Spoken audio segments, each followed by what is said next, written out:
So we didn't have it bound. It was scrolls on a shelf. It was all the separate parts. So we're talking about a document or a collection of documents that's almost 3,000 years old. And here's the thing that's really neat about the Bible, and it's it's people can debate its authority in your life. If you're a follower of Jesus, as Pastor B said, it is the authority.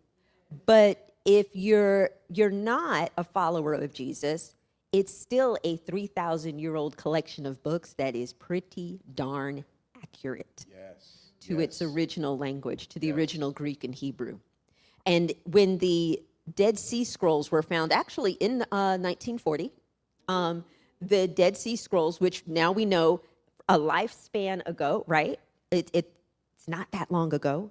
When the Dead Sea Scrolls were found in what is modern-day Palestine, Israel, in that region, they corroborated what at that point had only been 12th century manuscripts, copies of the Bible in Hebrew and Greek that had been copied and copied and copied and copied. So 1,200 years old documents, and then that was as far back as we could go until 1940 when the Dead Sea Scrolls were found, and they were able to go, oh, this is from the 4th century.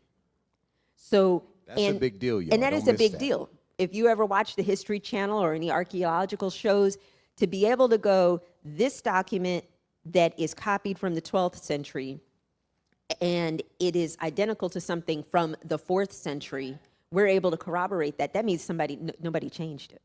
Unchanged. And so one of the things that you might see on TikTok or YouTube shorts where someone says, oh, you can't trust the Bible because it's been changed. It's been translated so we can read it because we don't read Greek and Hebrew.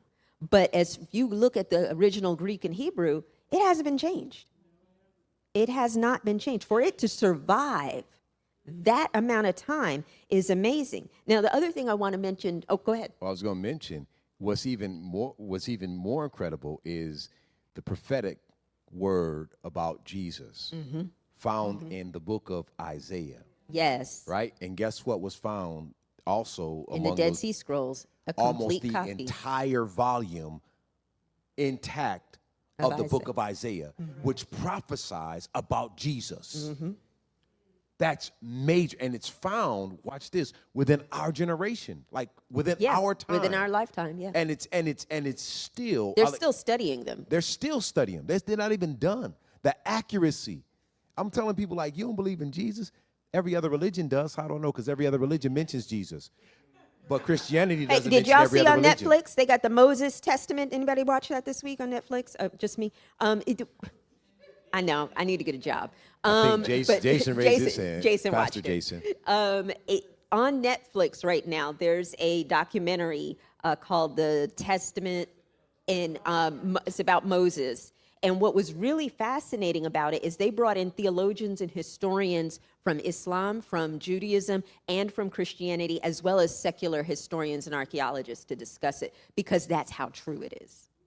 And how you have all these different groups of people talking about Moses and what went on in that time. But here's the other question. Before Pastor B talks a little bit more about our worldview and the filter, our worldview, thinking about it as a filter. One of the questions that I often get asked is, yeah, but what about those missing documents?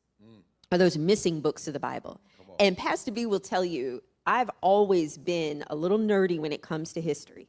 And so before I went to seminary, before I went back to school, I was watching all those documentaries on the History Channel.